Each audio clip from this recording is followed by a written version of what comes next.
Hello, this video is to explain to you how to complete Module 5.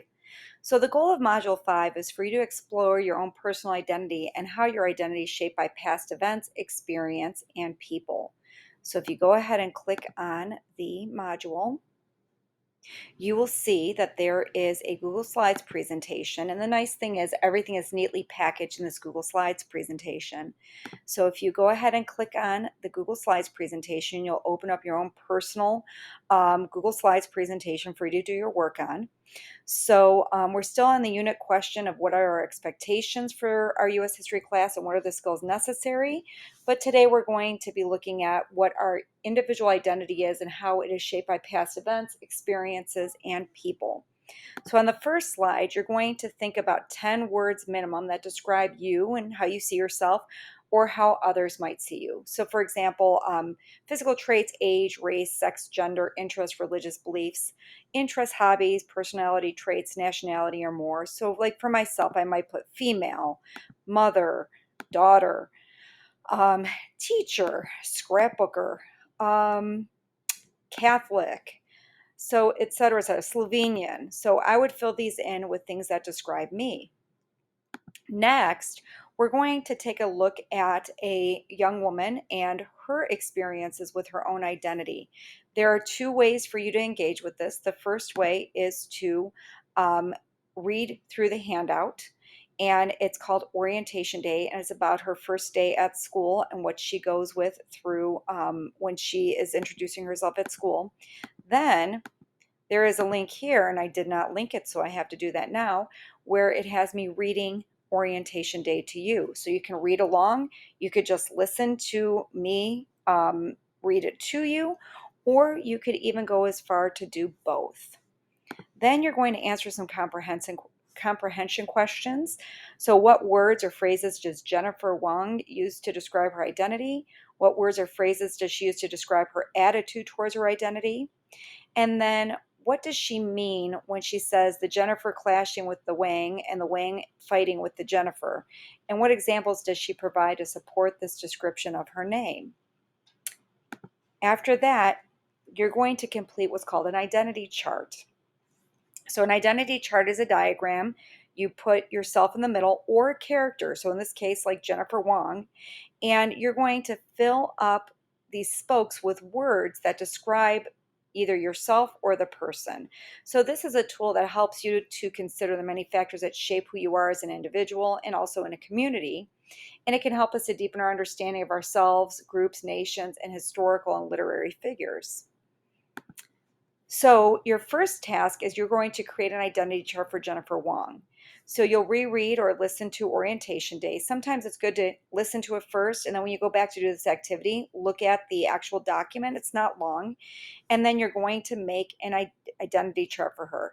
You have to include 4 to 6 quotations from the text or the document, so actual words lifted right from the document, and then 4 to 6 of your own interpretations of Jennifer Wong based on the reading. So, like things like female or Chinese, things that you can support from the document. So, you have Jennifer Wong here, and what you'll do is you'll type in these boxes either quotes, and if you have to make them bigger, you can make them bigger. You have to have a minimum of 8, a maximum of 12. So if you don't use some of these other boxes, you can get rid of them so that you have 8 boxes or, however many that you have in between. Okay. When you're done with that, you are going to do your own identity chart. And your own identity chart needs at least 10 words that describes something about who you are. Refer to that list that you did for the bell ringer, and you can add or change as you wish, and then a minimum of 3 to 5 pictures that also express your identity. Here is my identity chart that you can take a look at. So you'll see I used 5 pictures and I put different words in there. If you need to put longer explanations, you can also do that. But you can see this is me with my brothers and sisters. There's some Slovenian food. I like to cook. That's my family and I, my cats, and then, what it means to me to be a woman. Okay? So that's your identity chart. After your identity chart, you're going to choose It says activity 3. It's actually activity 2 or activity 3. You're going to choose one activity from this below box here to complete, to explore your own identity. So there's 4 different ones you can do. You only have to do one. So if you want to look at this one, it takes you right to the slide. So in this, you would examine the history of your birth year. For your birth year, I would imagine it's 2006 or 2007. And you're going to see what you can dig up about your birth year and some trends from your birth year. So what was the outcome of a major sporting event? So who competed and who won? And what was a sporting event? Like you can pick the World Cup, name the teams and who won. Or you can pick, the World Series. Who were the 2 teams in the World Series and who won? And then what is a major story that happened in Cleveland during this year? And there's a link here to Encyclopedia of Cleveland History. You can look up the year. Who was a local, state, or national politician in the news and why? So what made this person newsworthy in that year that you were born? Locate an ad for a product, gadget, or a service and paste that image in here. Name 3 movies that were playing in the theaters during your birth year, and then 2 popular TV shows. Then you can also, so if you do that one, you're done. You can also look at the meaning of your surname or your last name. So there are 3 different sources in which you would look up your last name, and you're going to add information about what your last name means, where did it originate. So, is it an Irish last name, or is it Italian, or is it, oh goodness, Indian. It just the background and kind of where your name came from and what it means. And so 3 sources, and you'll see how the sources compare. The third option is to discover your family's connection to Cleveland. So in this one, you will use these different sources to answer these questions. So you put the group that you're researching here, like I might do Slovenian. Then, in what years did this group generally migrate in the Cleveland area, and what factors pushed or pulled? So, what factors pushed them out of Slovenia? What factors pulled them here to the United States? So, I know that there was a surge of Slovenian immigrants in the 1920s, and also another surge in the 1950s and 60s. So, I would put those there. And then I also know that factors that pushed them out of the former Yugoslavia was that, there was not a lot of work. It was very impoverished. There was communist rule and people didn't agree with it.